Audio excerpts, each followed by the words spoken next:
Sori, täällä voi olla vähän pimeetä, mutta tässä Kristalli Pet Shop ja tänään mä teen oikeasti vähän erilaisempaa videota. Mä jostain syystä itse halusin tehdä videon, missä mä niin kun sisustan Petsille tai Petseille huoneen. Ja joo, mennään vaan videoon, ettei tämä mene pelkäksi puheeksi. Ensinnäkin sinne voi päättää sängyn, jos haluaa.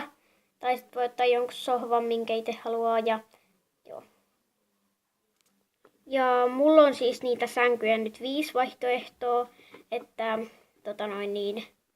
että mitä voi olla.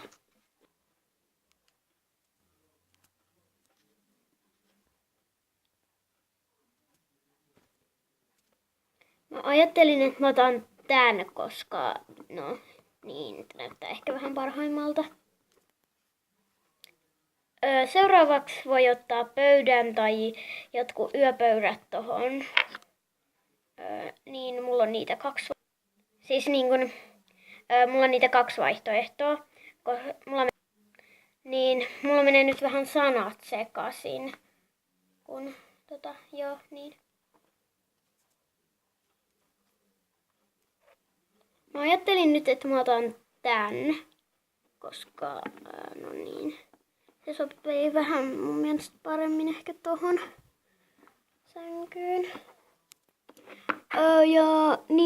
Sit siihen voi ottaa jotain just rasioita tai kännykän tai jotain, mitä siinä pöydällä sulla yleensä on vaikka. Mä ainakin laitan 2 tällaista rasiaa. Niin sitten niihin voi laittaa jotakin. Mä en kyllä nyt pistänyt sinne yhtään mitään, niin. Noin. Sitten voi muuten itse päättää, että mitä se harrastaa. Niin mä laitan tänne vaikka ton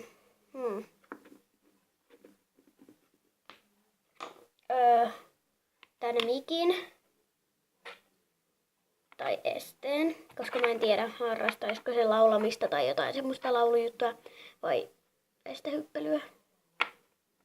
Niin. Ja joo. Mä laittoin nyt tänne esteen, koska olisi se nyt vähän pöljältä näyttänyt, jos taisi ollut joku räppipaikka tai joku, mikä lieneen mukaan olisi ollut, niin mä en laittanut sitten sitä mikkiä tänne. Sitten on pöytiä. Niitä on mulla vissiin 3. Joo, 3.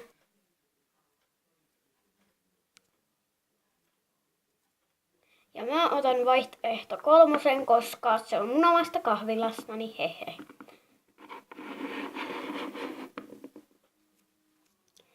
Mä nyt vähän siirsin estettä, koska ei toi pöytä olisi mahtunut niin hyvin näkyviin muuten. Ja joo. Seuraavaksi voikin ottaa niitä sohvia tai niitä penkkejä tai niitä nojatuoleja.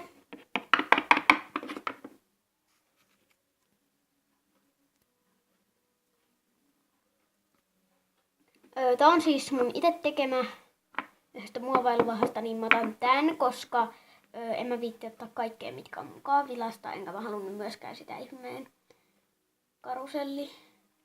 karusellipenkkiä. Noin, mä jouduin taas järkkäämään eri tavalla tän. Ja nyt yöpöytää ei näy, mutta sillä ei ole nyt kovin suurta merkitystä. Mut kumminkin, sit tulee noi peitot.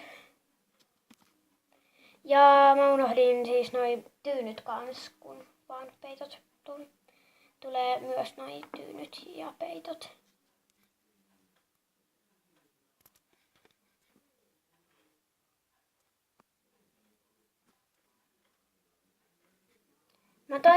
Mä siis otin tän valkoisen peiton ja nämä kummatkin tyynyt, koska mä en halunnut vaan yhtä tyynyä. Ja sori, mun ääni kuulostaa vähän oudolta, niin pahoittelut. En kerinyt pahoittelemaan siitä ennen siis sitä, että mä rupesin kuvaamaan, mutta ihan sama. Sitten sinne voi lisätä maton ja jotain muuta. Mutta ainakin mä lisään sinne koululaukun, koska niin, jos se käy koulua, niin siellä voi olla koululaukku.